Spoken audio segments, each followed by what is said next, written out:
Danantara ini sesuatu yang luar biasa. Danantara ini visi Bapak Presiden, kita harus dukung.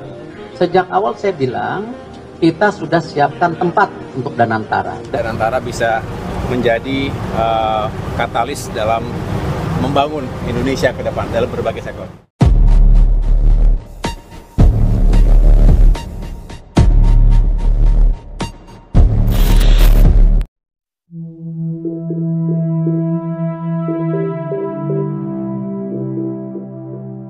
Coba deh bayangin, Indonesia itu sebenarnya super kaya banget. Dari tambang emas, minyak, sawit, listrik, sampai bank dan internet, semua itu adalah aset negara yang nilainya ratusan hingga ribuan triliun rupiah. Tapi masalahnya, udah bener belum sih cara kita ngatur semua kekayaan itu? Apakah duit dan aset besar itu udah benar-benar bikin hidup kita jadi lebih enak? Atau cuma numpuk di laporan doang tanpa ngasih manfaat nyata buat rakyat? Nah, makanya pemerintah sekarang bikin langkah baru yang namanya Dana Antara. Mungkin kamu belum pernah dengar, tapi Dana Antara ini penting banget karena bakal bantu kelola kekayaan Indonesia supaya lebih cerdas dan bermanfaat buat semua orang. Mau tahu lebih lanjut? Yuk kita kulik bareng-bareng.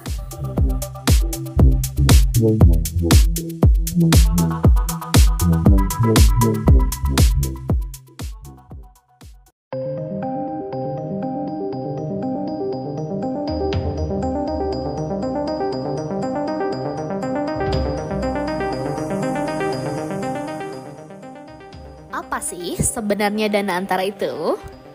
Dana Antara adalah singkatan dari Daya Anagata Nusantara. Namanya diambil dari bahasa Sanskerta. Daya berarti kekuatan, Anagata artinya masa depan, dan Nusantara yang tentunya saja Indonesia. Jadi, Dana Antara bisa diartikan sebagai kekuatan masa depan Indonesia. Dana Antara ini dibentuk pemerintah Indonesia pada tahun 2025 sebagai Badan Pengelola Investasi Nasional. Kalau kamu pernah dengar istilah Sovereign Wealth Fund, seperti Temasek di Singapura, atau GIC, atau PIF di Arab Saudi. Nah, konsep Dana Antara itu mirip tugasnya, seperti mengelola, mengembangkan, dan mengoptimalkan aset-aset strategis milik negara. Peluncuran Danantara Indonesia hari ini memiliki arti yang sangat penting. Karena Danantara Indonesia bukan sekedar sebuah badan pengelola investasi, melainkan harus menjadi instrumen pembangunan nasional yang akan mengoptimalkan cara kita mengelola kekayaan Indonesia. Bayangkan aja, Indonesia punya ratusan BUMN, dari perbankan kayak Bank Mandiri dan BRI, energi seperti PLN dan Pertamina, sampai Telkom dan sektor digital, itu semua adalah aset yang nilainya luar biasa besar. Tapi selama ini, pengelolaannya tersebar, banyak tumpang tindih dan kadang gak efisien. Dan Antara hadir buat jadi pengelola besar yang profesional, transparan, dan terfokus.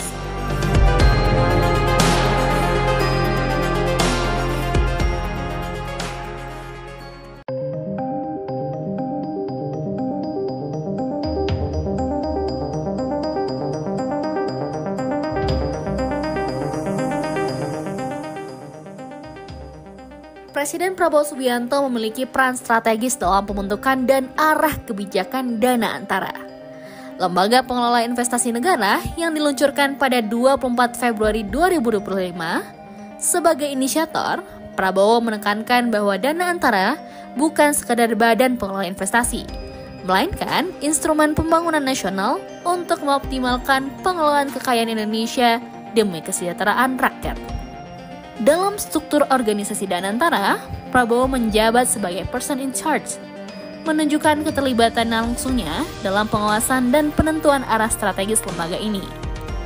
Ia juga telah menetapkan target ambisius agar Dana Antara dapat mengelola aset sebesar 1 triliun US dollar.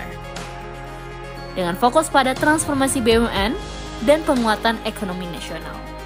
Melalui Danantara, Prabowo berupaya menciptakan pertumbuhan ekonomi yang tentunya berkelanjutan dan meningkatkan daya saing Indonesia di kancah global.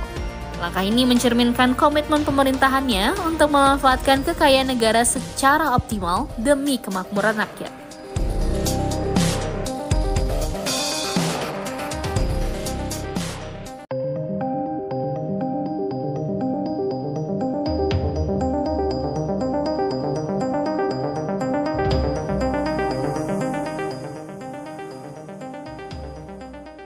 Tujuan utama Danantara. Yang pertama, meningkatkan nilai ekonomi aset negara. Misalnya, ada perusahaan listrik negara PLN. Kalau dulu pengelolanya biasa saja, sekarang dengan Danantara, PLN bisa didorong untuk jadi lebih efisien dan inovatif. Contohnya, mereka bisa mengembangkan sumber energi terbarukan seperti tenaga surya dan angin yang ramah lingkungan dan lebih murah dalam jangka panjang. Dengan cara ini, PLN bukan cuma bisa menghasilkan listrik yang lebih banyak dan stabil, tapi juga keuntungan dari bisnisnya bisa meningkat. 2. Menarik investasi global. Bayangkan, ada perusahaan besar dari luar negeri yang melihat potensi Indonesia dan mau berinvestasi di proyek-proyek besar. Misalnya pembangunan jalan tol, pelabuhan, atau jaringan internet berkecepatan tinggi yang bisa mengakses daerah-daerah yang sulit. Investasi dari luar ini nggak cuma membawa uang, tapi juga teknologi dan pengalaman yang bisa membuat proyek tersebut lebih cepat selesai dan berkualitas. Selain itu, investasi ini membuka banyak lapangan kerja baru, baik untuk tenaga kerja terampil maupun pekerja lokal, yang otomatis meningkatkan kesejahteraan masyarakat di sekitar proyek. 3. Menciptakan kemakmuran berkelanjutan. Kalau semua aset dikelola dengan baik dan investasi asing terus mengalir, hasilnya nggak cuma buat perusahaan atau pemerintah saja.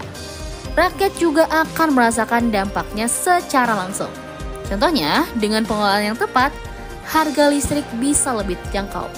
Harga barang dan kebutuhan pokok bisa tetap terkendali, dan layanan publik seperti transportasi, pendidikan, dan kesehatan jadi lebih baik. Ini semua bikin kehidupan sehari-hari menjadi lebih nyaman dan sejahtera. Bukan hanya sekarang, tapi juga untuk generasi yang akan datang.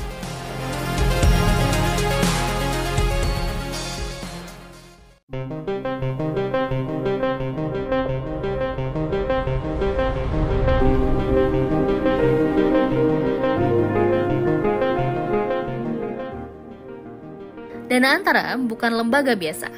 Di balik namanya yang keren, ada jajaran tokoh top yang siap membawa perubahan untuk Indonesia. Pimpinan utamanya adalah Rosan Roslani, seorang figur yang udah kenyang pengalaman.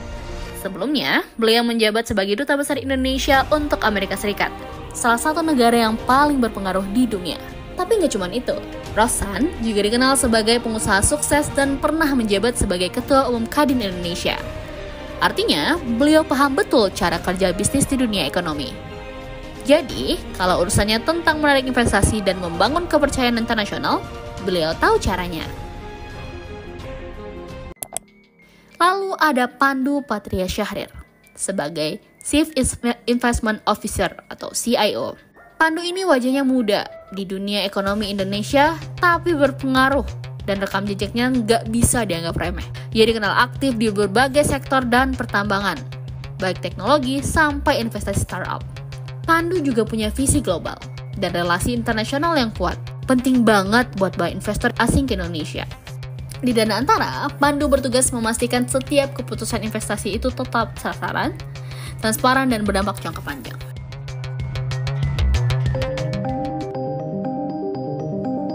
Ada Jeffrey Sachs, seorang ekonom yang berasal dari Amerika, yang udah bantu banyak negara berkembang keluar dari krisis dan membangun ekonomi berkelanjutan. Namanya sering muncul di PBB, dan dia juga jadi penasihat ekonomi langsung buat sekjennya. Dan yang bikin makin serius, ada Ray Dalio, salah satu investor paling dihormati di dunia. Dia adalah pendiri Bridgewater Associates, hedge fund raksasa yang mengelola ratusan miliar dolar. Delio dikenal sebagai pemikir jangka panjang dan ahli membaca arah ekonomi dunia. Kehadiran dia di Dewan Penasihat Dana Antara nunjukin satu hal, dunia sedang memperhatikan Indonesia. Dan yang bikin makin bagus, dua mantan presiden kita, Bapak Susilo Bambang Yudhoyono dan Bapak Joko Widodo juga memberikan dukungan penuh sebagai Dewan Pengarah. Ini bukan sekadar formalitas, tapi sinyal kuat bahwa proyek ini adalah kepentingan bersama. Lintas generasi, lintas kepemimpinan. Semua ini menunjukkan bahwa Dana Antara bukan lembaga main-main. Ini adalah langkah serius untuk mengelola kekayaan negara secara profesional, jangka panjang, dan berdampak buat rakyat.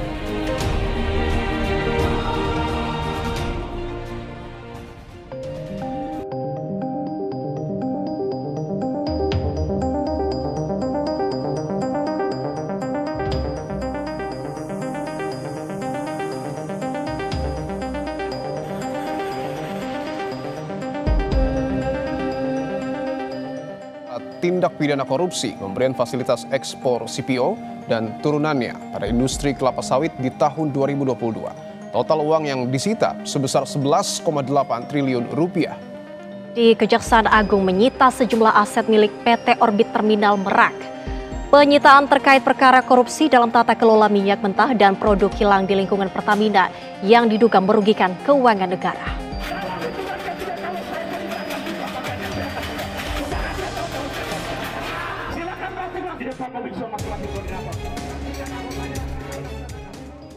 Tapi, meskipun Dana Antara punya potensi yang sangat besar, kita juga perlu tetap kritis dan realistis.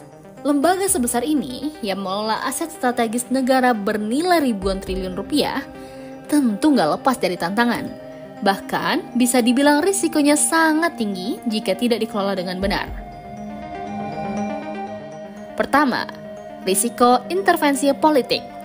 Karena Dana Antara ini dibentuk oleh pemerintah, selalu ada kemungkinan keputusan-keputusan penting lebih didorong oleh kepentingan politik daripada kepentingan jangka panjang rakyat. Misalnya, proyek dipilih bukan karena efisien, tapi karena tekanan dari pihak tertentu.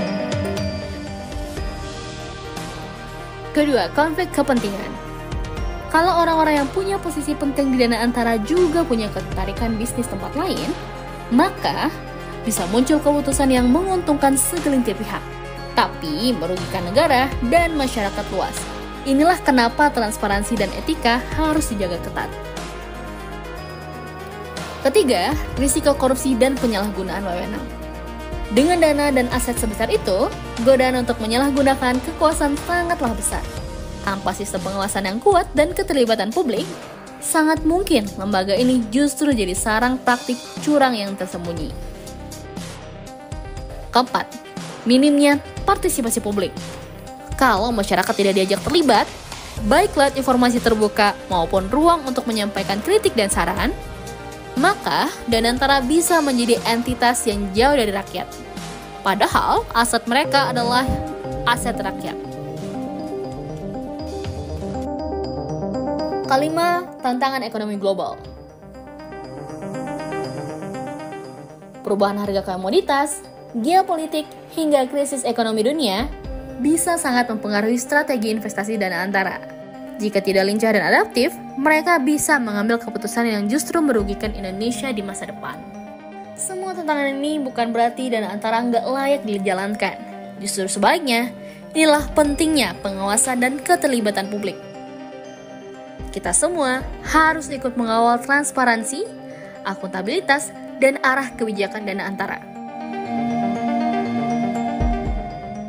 Supaya lembaga ini benar-benar bekerja untuk rakyat, bukan hanya untuk segelintir elit. Kalau dikelola dengan baik, Dana Antara bisa jadi salah satu kekuatan ekonomi masa depan Indonesia. Jadi, sekarang kamu udah lebih paham kan, kenapa Dana Antara itu penting? Kalau kita bisa kelola kekayaan negara dengan benar, masa depan Indonesia bukan cuma cerah, tapi juga penuh harapan.